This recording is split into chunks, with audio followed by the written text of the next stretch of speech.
أعوذ بالله من الشيطان الرجيم. بسم الله الرحمن الرحيم.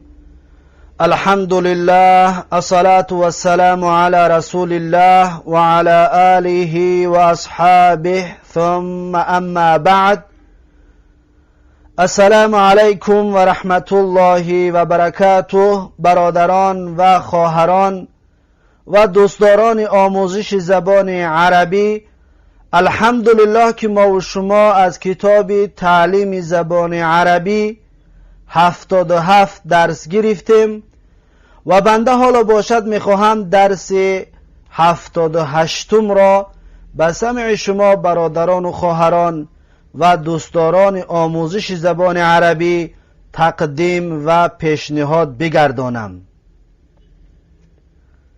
صاحب کتاب میگوید الدرس الثامن والسبعون، یعنی درس 78. الدرس الثامن والسبعون، درس 78. درس 78 به مثل درس های گذشته کلمه های نو برای حفظ کردن دارد که این کلمه ها باید حفظ کرده شوند.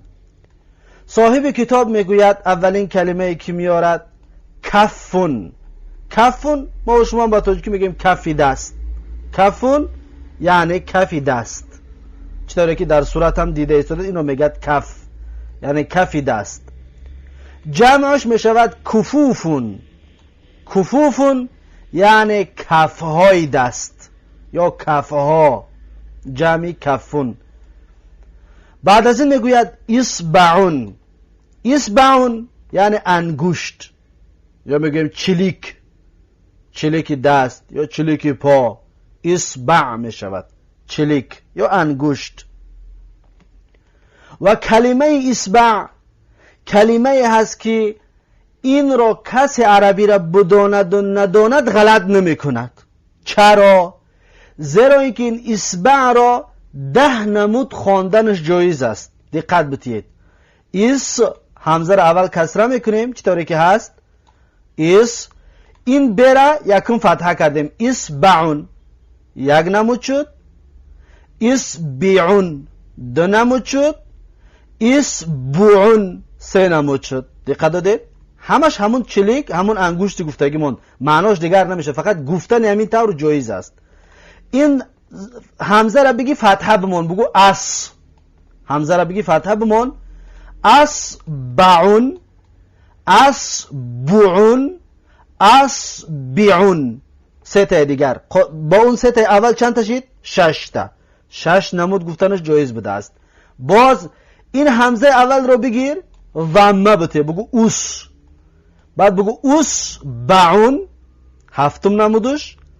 اصبعون 8 نمودش. اصبعون 9 نمودش. دقت دادید؟ 9 نمود. 1 تا دیگر هست 10مش، یا واو دیگر زیادی میکنیم بعدی ب، پس میشود اسبوعون. اسبوعون این هم معناش انگشت. 10 نمود گفتن انگشت جایز است. ما چند تا چلیک داریم انگشت داریم؟ 10 تا. پس نامش به عربی هم 10 نمود گفتنش جایز است. دقت دادید؟ این فایده زیادتیه که در ذهنتون داشته باشید. و مثل این انموله هم همین طور است. انموله یعنی سران انگشت، سر چلیک. انمولتون این هم گفتن جایز است. انمولتون و اون مولتون و این مولتون و 10 نمود و مثل همین گفته می شود. خب بعد از این میگوید اصابیعو. اصابیعو، اصابیعو یعنی انگشت ها، چلیک ها. بعد از این میگوید ظفرون. ظفرون یعنی ناخون. ظفر ناخونی دست یا ناخونی پا. ظفر اصلا ناخون را میگوید. جمعش اظفارون. اظفارون ناخون ها. اظفارون ناخون ها. بعد از این فمون. فمون یعنی دهان. فم معناش دهان. جمعش می شود افواهون. دهان ها. اینجا را دقت داده سه شما. فمون حرف میم دارد. افواهون جمعش میکنیم میم نیست. میم کجا شد؟ پس اینجا معلوم می شود کلمه فمون چی کارهای اعلالی صرفی دارد، چی کارهایی کردگی هستیم در اینجا ما که در جمعش ما کلمه حرف میم را نمیابیم. پس بیایید مختصرا درباره این فمون براتون معلومات بتیم. کلمه فمون دقت بتید، اصلی کلمهش به این طریق است. اصلی کلمهش فوهن هست. دقت دادید؟ اصلی کلمهش چی است؟ فوهن. فوهن. ببینید این طور است. فوهن.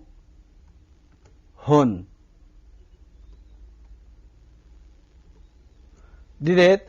اصلا این طور است. فوهن. خب چی کارش کردیم که فمون شد؟ نمی کلمه فمون اصلش چی بوده است؟ فوهن. این را قاعدهش همین است، در ذهنتون گرفته باشید. اولا عرب ها حرف ه را از آخر کلمه حذف کردن. یک تا دیگه را نوشته بگیریم، به خاطر چیزهایش حذف میکنیم، در ذهنتون داشته باشید. ببینید کلمه فوهن اولین کاری که عرب کرد حرف ه را حذف کرد. این طریق شد چی؟ فو. دقت دادید؟ فو. پس دیدن که حرف واو بعد حرف فی حرف واو است، این حرف واو قبول نمی کند حرکت را. این حرف واو حرکت قبول کرده نمیتونه، که واو حرف علت است. نمی شود دیگه بگیم که فوون.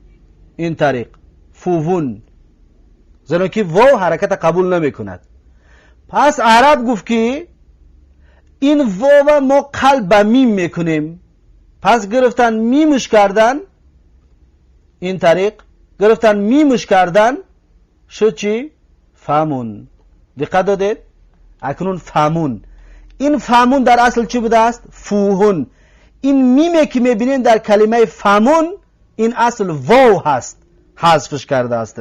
واو قلب میم کردگی هستند. دقت دادید؟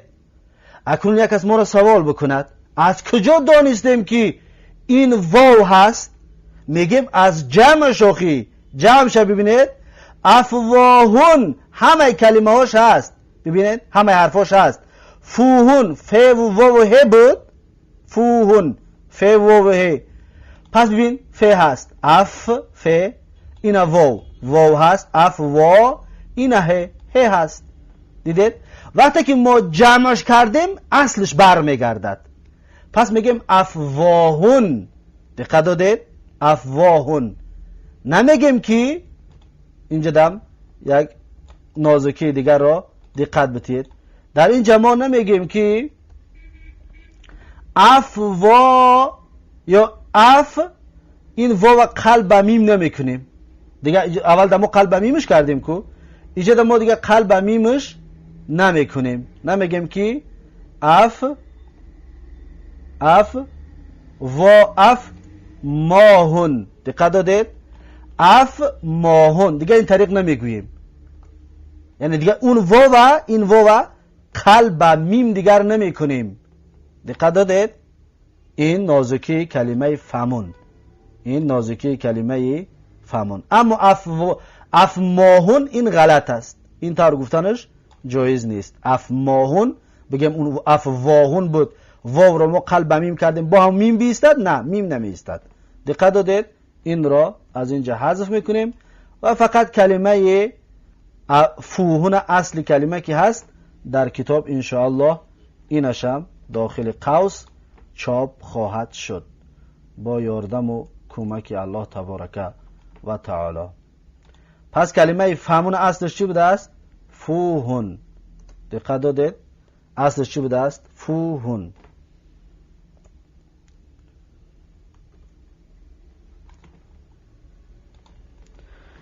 خب این کلمه فهمونه اینش هم حذف میکنیم، زیرا اینکه دیگر احتیاج به این نداریم. ما چیزی که لازم بود فهمیدیمش. فهمون در اصل چی بوده؟ فوهن بوده.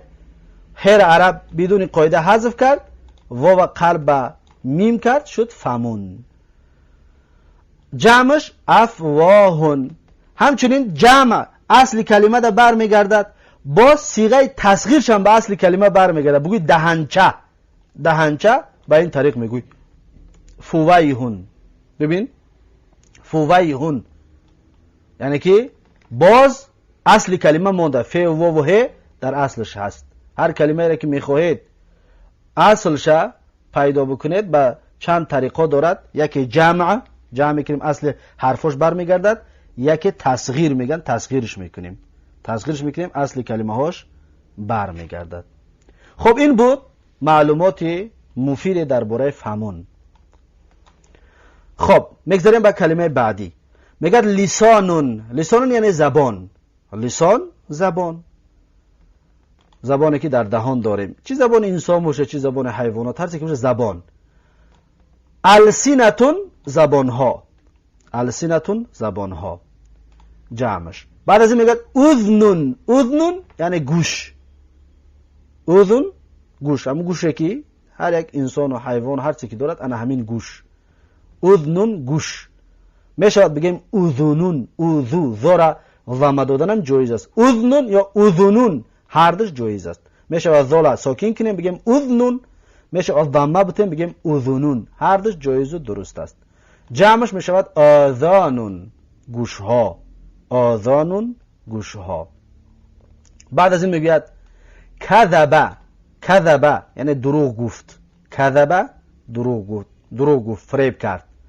یکذبو دروغ میگوید، فریب میکند. مصدرش میشود کذبون دروغ، فریب، نیرنگ. کذبون دروغ و فریب.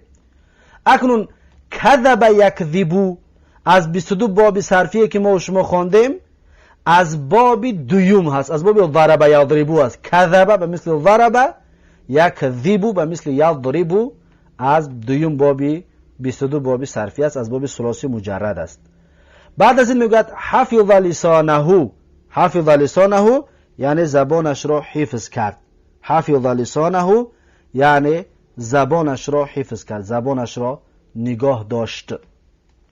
حفظ فعل ماضی است، لسانه مفعول بهی حفظ. حفظ فعل مضارعش میشود یحفظ. حفظ نگاه داشت، حفظ کرد. و همچنین فعل مضارع میشود یحفظو، نگاه میدارد، حفظ میکند. حفظ یحفظو از 22 باب صرفی باب چهارم هست، باب علمه یعلمو هست. بعد از این میگوید تکلمه. تکلمه یعنی سخن گفت. تکلمه یتکلم تکلما سخن گفتن. این خودش از همون باب 13 و باب 13 هم به همین کلمه تکلم ما میشناسیمش. تکلمه باب 13 هم از 22 باب صرفی، یعنی ثلاثی مزید است.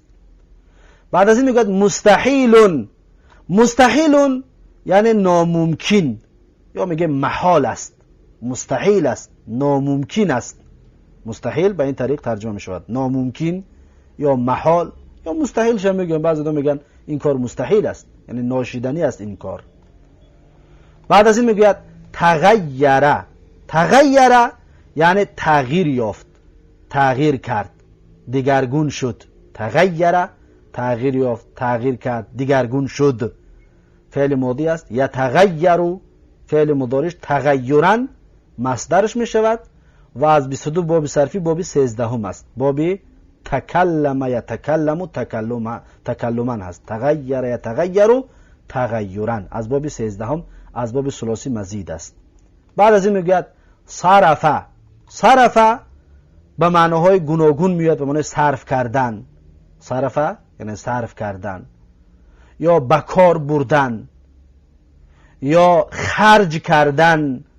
صرفه به همین معناها می آید. صرفه فعل مضارعش یصرفو یعنی صرف می کند، بکار می برد، خرج می کند. مصدرش صرفون صرف کردن، بکار بردن، خرج کردن. اینطور ترجمه می شود. پس صرف یصرفو از 22 باب صرفی از باب دویم هست، از باب ضرب یا ضربو است. از باب ضرب یا ضربو هست. صرفه به مثل ضربه، یا یصرفو به مثل یضربو. بعد از این میگوید صرف الوقت. صرف الوقت یعنی صرف کرد وقت را، یا به کار برد وقت را، یا خرج کرد وقت را. صرفه الوقت صرف کرد، به کار برد یا خرج کرد وقت را. بعد از این میگوید معظمون. معظمون یعنی بسیارترش، زیادترش. معظم یعنی بسیارتر، معظم بسیارتر یا زیادتر یا کلانتر. بعد از این میگوید لهوون. لهوون بیهوده، کارهای بیهوده. لهوون بیهودگی. لعبون. لعبون بازی. لعب بازی را میگن. لعبون بازی. بعدش میگوید تماما. تماما یعنی با پرگی. تماما به تاجیکی ما شما میگیم تماما. انا تماما یعنی که میگه که فلان انسان تماما تغییر یافته است، یا میگه فلان آدم تماما همین کار کردگی نیست. انا تماما میگیم تاجیکی یعنی انا تماما تاجیکی است، یعنی با پرگی. ترجمهش به تاجیکی میتونه بگیم با پرگی. بعد از این میگوید علی ما یبدو. علی ما یبدو.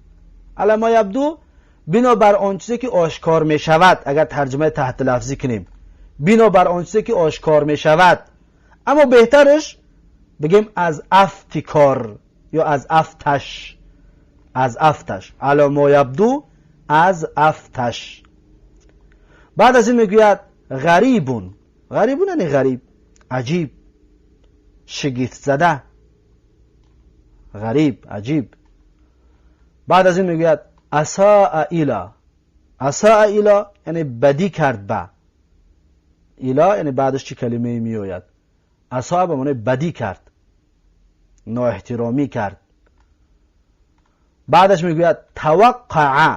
توقع یعنی انتظار شد یا منتظر شد. توقع یعنی منتظر شد یا انتظار داشت. توقع منتظر شد یا انتظار داشت ترجمه می شود. توقع یتوقع توقعا از 22 باب صرفی خواندهمون از باب 13 هم است. از باب 13 باب تکلم یتکلم تکلما. توقع یعنی که منتظر شد. یتوقع منتظر می شود، توقعا منتظر شدن، یا انتظار داشت، انتظار می پیدا می کند، انتظار شدن. بعد از این میگوید فضل.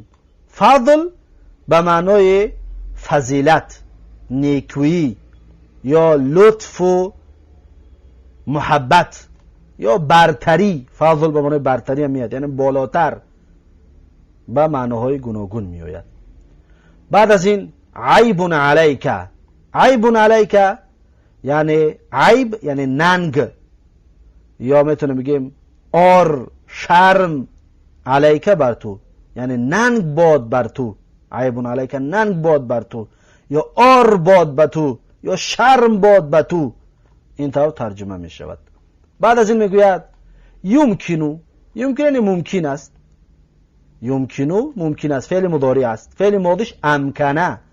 امکنه یمکنو امکانا. از 22 باب صرفی از باب 7 هست. اکرم یکرم و اکراما. امکنه یعنی ممکن است. یمکنو یعنی ممکن می شود. امکانا ممکن شدن. بعد از این میگوید کیف یمکنو، چطور ممکن است؟ چطور ممکن است؟ بعد از این میگوید مثلن. مثل یعنی مثل، مانند، شبیه، همتا، مثل. جمعش امثال یعنی مثل ها، شبیه ها، همتاها، مانند ها. بعد از این میگوید مثل هذا یعنی مانند این. مثل هذا یعنی مانند این، شبیه این، رنگ این. بعد تاجیکی ما شما میگیم رنگ این. بعد از این میگوید دخنه. دخنه یعنی سیگارت کشید، پاپاروس کشید، یا سیگارت میگوییم، سیگارت که سیگار کشید. دخنه سیگار کشید. فعل مضارعش میشود یدخنو، سیگار میکشد. مصدرش میشود تدخینون، سیگار کشیدن. پس دخن یدخن تدخینون از 22 باب صرفی باب 8 است. باب فرح یفرح تفریح، باب ثلاثی مزید است. دخن یدخن تدخینون، دخن سیگار کشید، یدخن سیگار میکشد، تدخینون سیگار کشیدن. بعد از این میگه ممنوع، ممنوع ناممکن، ممنوع ناممکن یا بازداشته شده، ممنوع بازداشته شده، منع شده، منع شدگی است. ممنوع به همین ترجمه میشه، زیرا که از منع یمنعو گرفته است، اسم مفعول هست. منع منع کرد، باز داشت. یمنعو منع میکند، باز میدارد. اسم فاعلش مانعون، بازدارنده، منع کننده. ممنوع منع کرده شده، بازداشته شده. ناممکن میشه ترجمه بگیم ناممکن است. بعد از این میگه شرع فی، شروع کرد در. این فی برای تعدیه آمدگی است. شرع فعلی لازم است و فعلی ماضی است، یعنی شروع کرد. فعل مضارعش یشرعو، شروع میکند. مصدر شروع، شروع کردن. پس شرع یشرعو از 22 باب صرفی خونده امان از باب سیوم است. باب سیومی که شرط دارد. عین باب یا لام باب باید حرف حلق باشد. پس شرع عین لام باب حرف حلق است. دقت دادید؟ پس شرط موافقت میکند و خودش هم از باب سیوم هست، باب فتح یفتحو، شرع یشرعو. بعد از این میگوید اهلون، اهلون یعنی خانواده. اهل به معناهای گوناگون میآید. اهل میشد به معنای مردم، یا اهل میشد به معنای باشندگان، اهل میشد به معنای خلق، اهل میشود خانواده، اهل میشد به معنای خیش و تبار، یعنی به معناهای گوناگون میاد کلمه اهل. جمعش باشد اهالین، اهالین. اهالین یعنی مردم ها، باشندگان ها، یا خلق ها، یا خیش و تباران، یا خانواده ها. به این طریق ترجمه می شود. اما کلمه اهالین، این اصل کلمه اهالیو بود، غیر منصرف است، زیرا اینکه صیغه منتهی الجموع است. یا را حذف کردن و تنوین دادن. این تنوین برای چی است؟ اینجا در ما نمیگیم اعلال قاضین شدگی است، اعلال قاضین نیست. چرا؟ زیرا که تنوین ندارد. او قاضین تنوین داشت، قاضیون بود. این اهالیو بود. دقت دادید؟ این نازکی را اهمیت دید. پس اون قاضین در تنوین شه از نون ساکنه میگرفتیم. اما در اهالین این تنوین عوض از حرف محذوفه است. این را میگه تنوین عوض عن الحرف. این تنوین اهالین تنوینش تنوینی چی است؟ عوض از حرف است. همون یا را ما حذف کردیم، اهالی یا داشت. یا را حذف کردیم، در جاش تنوین آوردیم، گفتیم این تنوین تنوین عوض عن الحرف است. تنوین عوض سه نمود می شود: عوض عن الحرف، عوض عن الکلمه، عوض عن الجمله. در اینجا عوض عن الحرف است، یعنی همون حرف یایی که ما حذفش کردیم. اهالی یو بود اصلش. پس اهلون یا جمع دیگر هم دارد، ملحق به جمع مذکر سالم است. اهلونه، اهلونه، این طور هم جمع می شود. اما این اهالین جمع صیغه منتهی الجموع است، جمع تکسیر است. بعد از این میگه اهل القریتی. اهل القریتی میتونه بگیم مردم قشلاق یا باشندگان قشلاق. اکنون در اینجا فقط همین دو ترجمه قطعی میتونیم بگیم: مردم قشلاق یا باشندگان قشلاق. دقت دادید؟ وابسته به بعد اهل چی کلمه میآید، کلمه اهل ترجمه‌اش با کمتر میکند. ما پیشتر گفتیم به معنای خیشتوار هم میشود، به معنای خانواده هم میشود. دیگه اهل القریتی دیگه جا به معنای خانواده نمیشود، به معنای خیش تبار نمیشود. دیگه فقط به معنای باشندگان قشلاق یا مردم قشلاق ترجمه میشود، یا ساکنان قشلاق هم بگیم میشود. اهل به معنای ساکن هم بگیره میشود. بعد از این میگه بناون. بناون یعنی بنا کردن، ساختمان یا ساختن. بناون ساختمان و ساختن و بنا کردن. بعد از این میگه علی اثری. ببین تنوینش نداده است، یعنی بعد از این کلمه وجود دارد. علی اثری، به بنابر نتیجه ترجمه کنه می شود. علی اثری بنابر نتیجه. بعد از این میگه اجتماع. اجتماع یعنی جمع شدن. اجتماع جمع شدن، یا می شود بگیم به معنای گرد آمدن و فراهم آمدن و مجلس کردن. اجتماع به معنای مجلس هم می شود. مجلس. اجتماعات جای مؤنث سالم. اجتماعات مجلس ها یا جمع شدنی ها، گرد آمدنی ها. این طریق ترجمه می شود. بعد از این میگه بشأنی، یعنی بعدش با مضاف الیه آمدگی است، برای خاطر تنوینش نداده است. بشأنی. بشأنی یعنی درباره. بشأنی یعنی درباره یا آیدی. آیدی هم بگه می شود. بشأنی هذا الامر یعنی درباره این مسئله، آیدی این مسئله. بشأنی هذا الامر اگر باشه مثلا بعدش. بشأنی پس ترجمهش چی است؟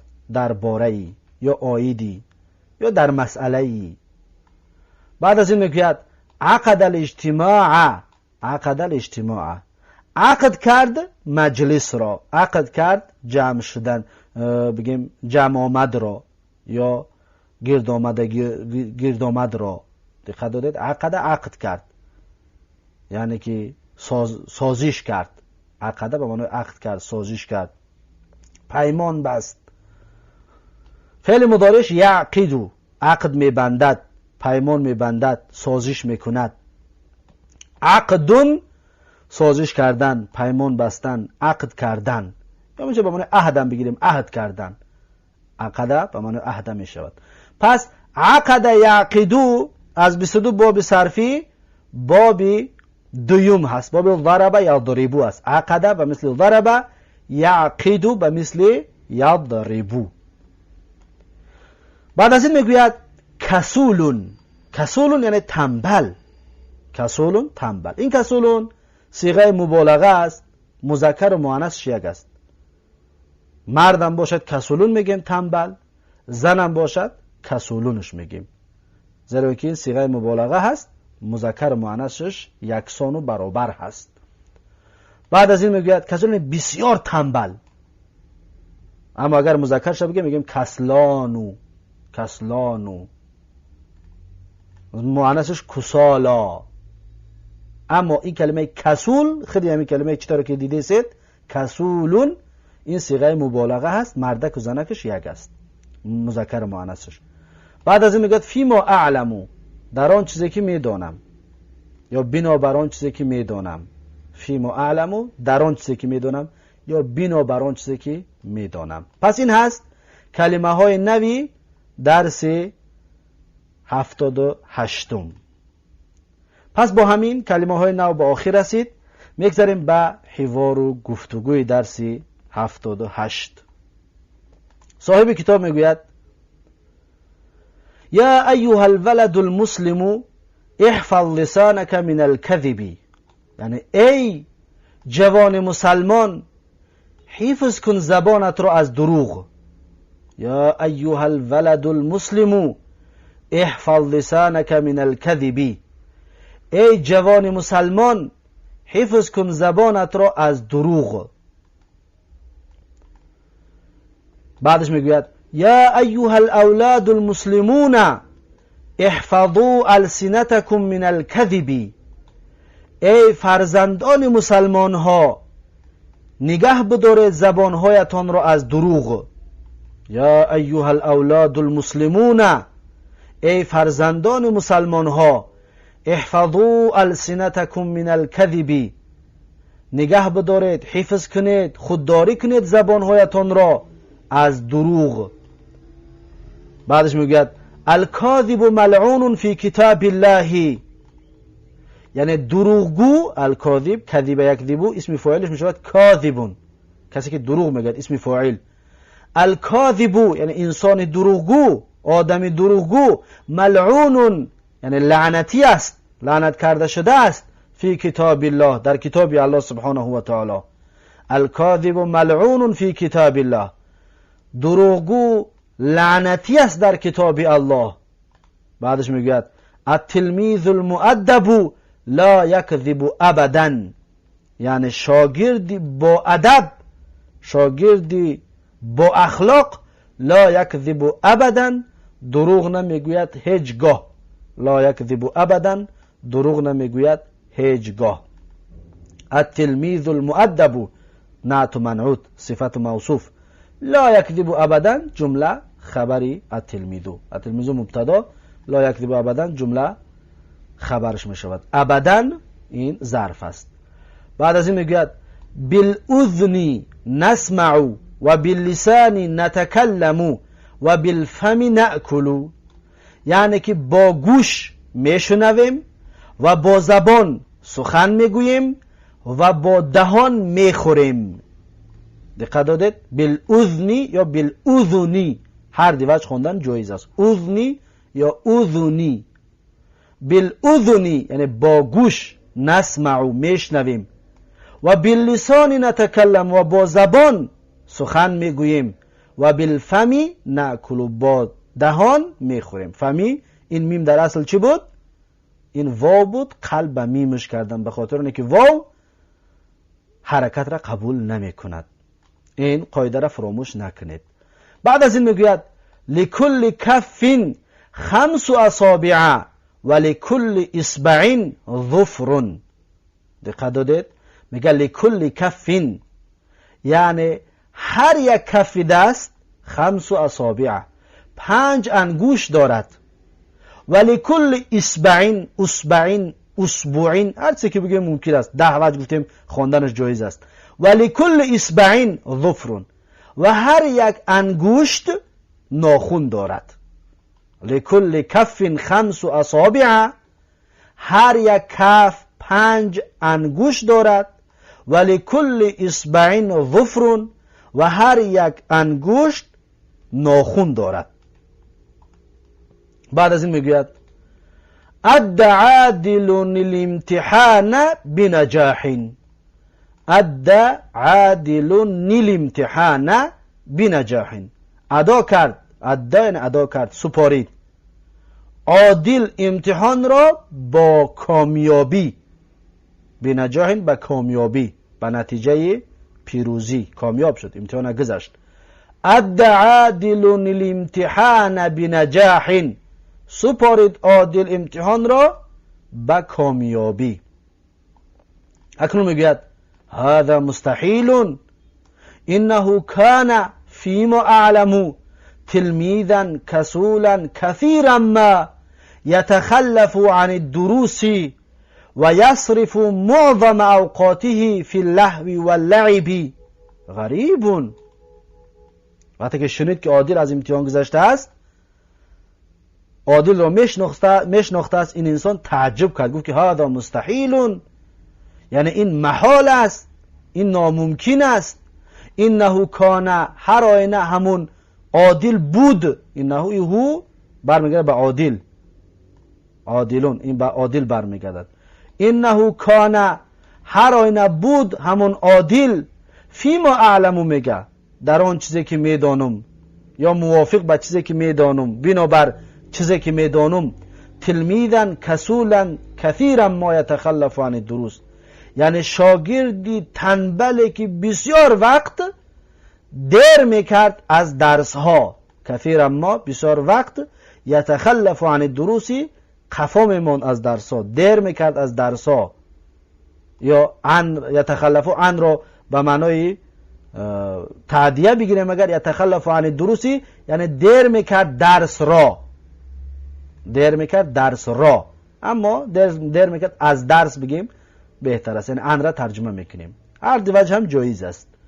و یصرف، و صرف میکرد یعنی که خرج میکرد، به کار میبرد، معظم اوقاته یعنی بسیارتری وقتایش را یا زیادتری وقتایش را، فی اللهو و لعبی، در بیهودگی و در بازی، در بیهودگی و در بازی وقتاش صرف میکرد، میگه خرج میکرد. غریبون، عجیب است، میگه غریبون یعنی عجیب است، عجب، یعنی تعجب کرد در گذشتن عادل از امتحان ها. اکنون دقت بدید، هذا مستحیل، انه، هذا مستحیل مبتدا و خبر، انه، این قطعی اسمش، کانه خبر این نه. فیما اعلم تلمیذن خبری کانه هو است، برمیگرد به عادل. تلمیذن خبری کانه است، اسمی کانه هو است، برمیگرد به عادل. و خبری کانه این کلمه تلمیذن هست، منصوب علامت نصب الفتحه الظاهره. فیما اعلم این جمله اعتراضیه است، در بین کانه و خبرش داخل شده است. این طور جمله را جمله اعتراضیه میگویند. فیما اعلم یعنی مطابق به چیزی که میدانم یا در آن چیزی که من میدانم. تلمیذن کسولن، کسولن صفت تلمیذ، کثیرن صفت بعدینش، یا کثیر ما بسیار وقت، کثیر ما یعنی وقتن کثیرن، وقت زیاده. این مایی که بعد کثیر ما آمدگی است، این ما را مای زائده میگویند. ما در زبان عربی معناهای زیاد دارد، مای موصوله داره، مای استینافیه داره، مای نافیه داره، مای کافه داره. ما خیلی در زبان عربی بسیار است که چندین شما خواندیم. اما در اینجا این ما مای زائده است، مای زائده یعنی مای زیادتی، برای تاکید معنا میاد. کثیر ما بسیار وقت ترجمهش میکنیم. یتخلف عن الدروس دیر میکند درس را، یا دیر میکند از درس ها، خفا میموند از درس ها. و یصرف معظم اوقاته فی اللهو و اللعب و خرج میکند، به کار میبرد بسیارترین زیادترین وقتش را، عمرش را در بیهودگی و در بازی. غریبون یعنی عجیب است، غریبون عجیب است. میتونیم این غریبون را خبری برای مبتدای محذوف بگیریم، هذا غریبون، این غریب است. یا میتونیم غریبون را خبر دوم برای این هذا اول بگیریم، هذا مستحیل خبر اولش، غریبون خبر دومی هذا. این طور میشود، هر دو وجه جایز است، معنا تغییر نمییابد. هذا مستحیل انه کان فيما اعلم تلمیذا کسولا كثيرا ما يتخلف عن الدروس و یصرف معظم اوقاته فی اللهو و اللعب. غریب، این مستحیل است، این ناممکن است. هر آینه اون عادل بود در آن مطابق آن چیزی که میدانم یا بنابر آن چیزی که میدانم، شاگرد تنبل بود، غالبا بسیار وقت دیر میکرد از درس ها، خفا میمون از درس ها، یا دیر میکرد درس را و صرف میکرد بسیارتری وقتهایش را در بیهودگی و در بازی. عجیب است، غریب است. بعد از این میگوید که تغییر تماما علی ما یبدو، یعنی که تغییر یافتگی است کاملا. دقت دادید؟ تغییر تماما، تماما یعنی پررگی، کاملا با پررگی. تغییر تماما یعنی تغییر یافتگی است با پررگی. علی ما یبدو از افتش، علی ما یبدو از افتش، تغییر یافتگی است کاملا از افتش، یعنی امتحان که گذاشته باشد تغییر یافتگی افتش که امتحان گذاشته است. تغییر تماما علی ما یبدو، بنابر آن چیزی که آشکار می شود. بهترش بگیم از افتش، یا میتونیم بگیم بنابر آن چیزی که آشکار می شود، یعنی از امتحان گذاشته باشد تغییر یافته است. تغییر تماما، تماما به خاطر چی منصوب است؟ در اعراب میگوییم تماما منصوب است به خاطر آنه که نایب است از جای مفعول مطلق. تغییر تغییرا تماما هست، تماما صفت تغییرا است، مفعول مطلق. مفعول مطلق را حذف کردیم، این تماما را در جاش گذاشتیم. از این حساب میگیم تماما مفعول مطلق برای تغییر است، نایب از جای مفعول مطلق تغییر است. اصل کلمه تغییر عادل تغییرا تماما، اصلش این طور است. علی ما یبدو، بنابر آن چیزی که آشکار می شود، یا از افتش. بعدش میگوید یا تلمیذو، یعنی ای شاگرد،